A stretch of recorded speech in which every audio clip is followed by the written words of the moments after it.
Good morning, students. I am your teacher from Guru Ramdas College of Pharmacy, Malot. हमारा जो आज का subject है वो है pharmaceutics 2 for the second year students of T Pharmacy. And today's our topic is Starlight dosage form, and this is the part 5. Topic is implants or pellets for parental use. Implants are sterile compressed pellets having cylindrical shape and about 3.2 mm in diameter and 8 mm in length. They are implanted subcutaneously in order to provide constant release of drug over a prolonged period of time. Usually, implants are prescribed to those patients who require long therapy. They have certain advantages and disadvantages as follow. Implants क्या होते हैं कि ये through surgery हमारी body के subcutaneous area के में ये हमारी बॉडी के अंदर इंसर्ट कर दी जाते हैं। ये ज़्यादातर जो लॉन्ग थेरेपी होती है पेशेंट की उन पेशेंट के लिए ये काम आते हैं जिनका जो साइज़ होता है वो 3.2 mm डायमीटर और 8 mm इनकी लेंथ होती है।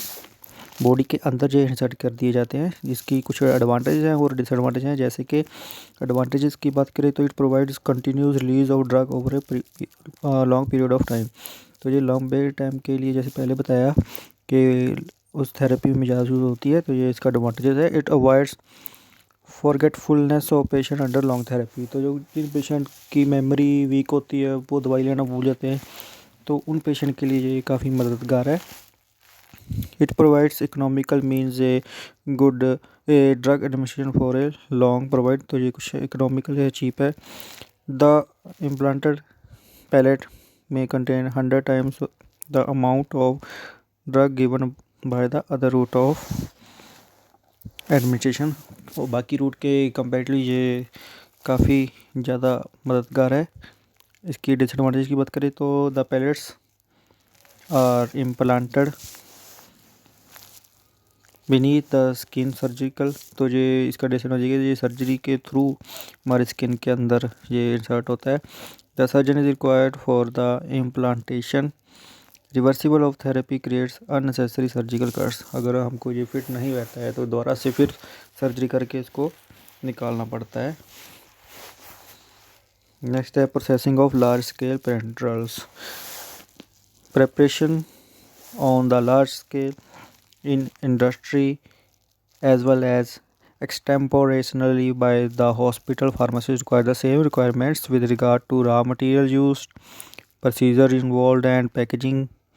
The qualities of product will be maintained if the pharmacist is strict to follow all the processing requirements throughout the manufacturing period.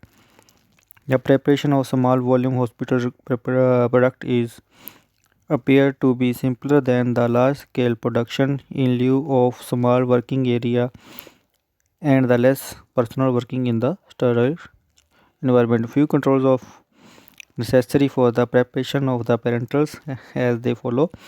एक तो environmental control चाहिए, personal control चाहिए, packaging components चाहिए and their preparation. First step processing of parental preparation, कि हमने कोई भी preparation बनानी है पेरेंटल की, को क्या क्या चीज़ों की ज़रूरत पड़ती है, क्या क्या सावधानियां हमें रखनी है। तो सबसे पहला पॉइंट रहता है cleaning of container, closer and equipments. तो जिस जिस कंटेनर में हमने वो प्रेपरेशन डाल के रखनी है उसको साफ़ करना है, उसके क्लोज़र को साफ़ करना है, उसके इक्विपमेंट को भी साफ़ सुथरे होने चाहिए। All the container, closer and equipments which are required during the preparation. Parental products are thoroughly cleaned with the detergent and washing is done with tap water followed by clean distilled water and finally rinsed with water for injection. तो उस सब सारे equipments को हम पहले detergent के साथ साफ़ करके टैप वाटर के साथ धो लेंगे। उसके बाद जो वाटर फॉर इंजेक्शन है उसके साथ उसकी सफाई की जाएगी। जो रबर क्लोजर है, rubber closure are washed with hot solution of 0.5% sodium phosphate in water. Clothes are then removed from the solution, washed with the water followed by rinsing the filtered water for injection. See, next filling the preparation in final container. Filling कैसे करनी है? The filter product is filled into the final container such as ampoules, vials and transfusion bottles. तो जिस container के अंदर हमने अपना parental products को डालना होता है, उस कंटेनर को हम ampoules, vials and transfusion bottles बोलते हैं। Which are previously cleaned and dried, जो पहले से साफ़ किए और सुखाए के होते हैं।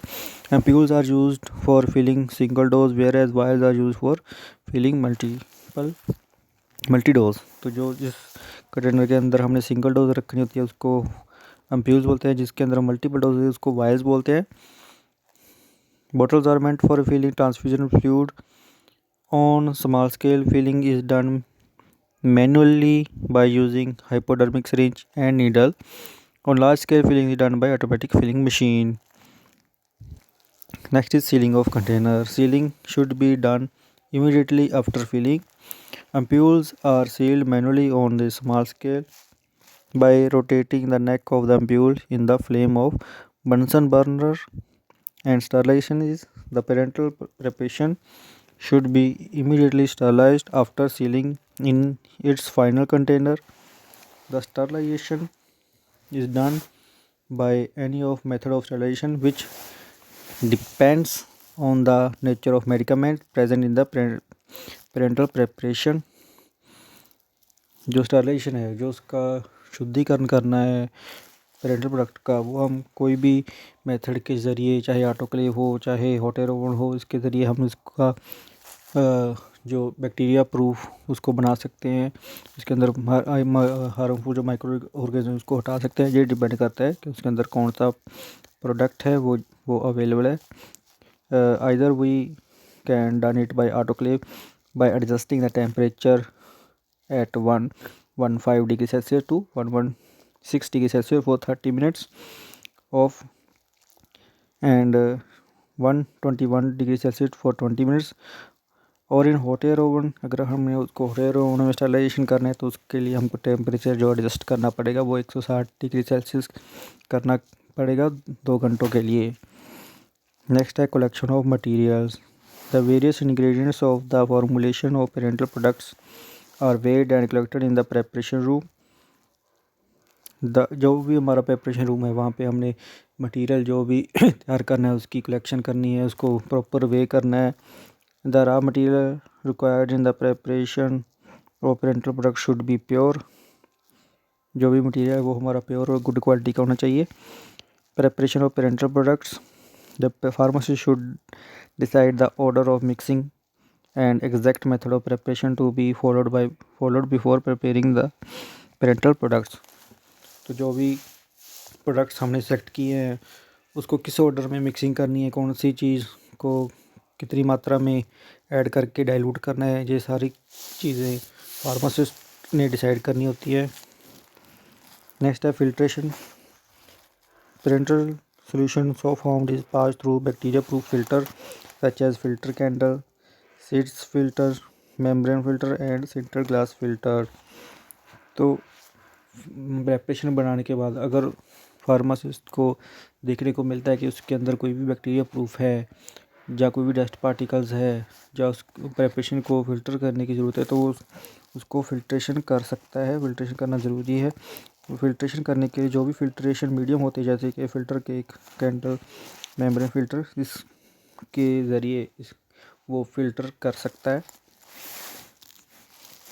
उसके बाद जो फ़िल्ट्रेशन करने के बाद जो फाइनल सॉल्यूशन हमको मिल जाता है उसको सील किया जाता है। Thank you.